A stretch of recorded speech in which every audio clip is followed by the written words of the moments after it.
We're now joined by Reuben Buhari, a member, Christian Solidarity Worldwide, the former spokesman of Kaduna State government. Thank you, Mr. Reuben, for joining us. Now, the Kaduna Peace Model, a well-publicized initiative by Governor Obasanjo, is in place.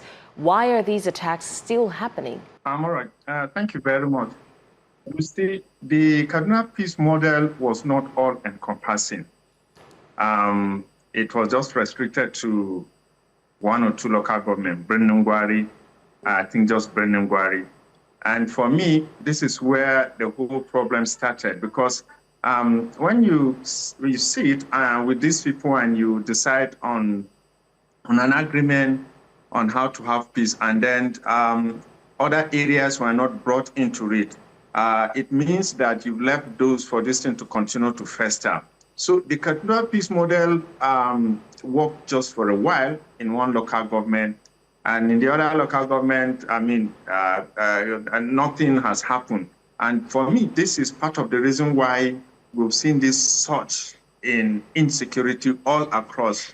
Like you said, you see Chikun, Kajuru, part of Kagarko and Kauru. These four local governments are experiencing the worst of the worst in terms of insecurity. And this thing has gone in and disrupted a lot of things: economic activities, farming activities, social life. It has disrupted a lot of things. Right now, as I'm talking to you, you have a lot of communities that have been abandoned all across. And if you look at the whole thing, you know, part of Chikun, part of Kajuru, and then it follows back and then affect part of Kachia, and then back part of Kagarko, and then part of Kauru. So these four local governments are experiencing the worst of the worst in terms of insecurity in Kaduna State. So now the governor also admitted that Kajuru, Kagarko, and Kachia are near the deadly Rajana village. If we have admitted and we've realized that it's true, why has the federal government not taking stronger action? You see, this is a question I also love to have an answer to. If you say Regina is a hotbed of this insecurity, and Regina is just an area, you know, why stops you from going after these people? Why can't you go after them? And let me tell you, it's not just Regina alone, because these guys are all over.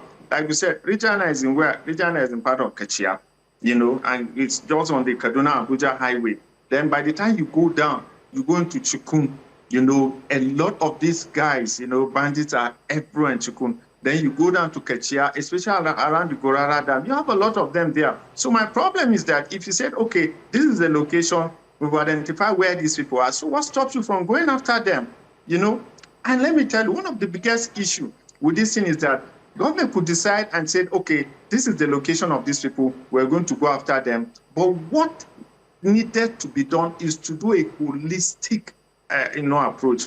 Map out these whole areas where these guys are and go after them. Because by the time you go after these people in a particular location, they simply move to other location and stay there.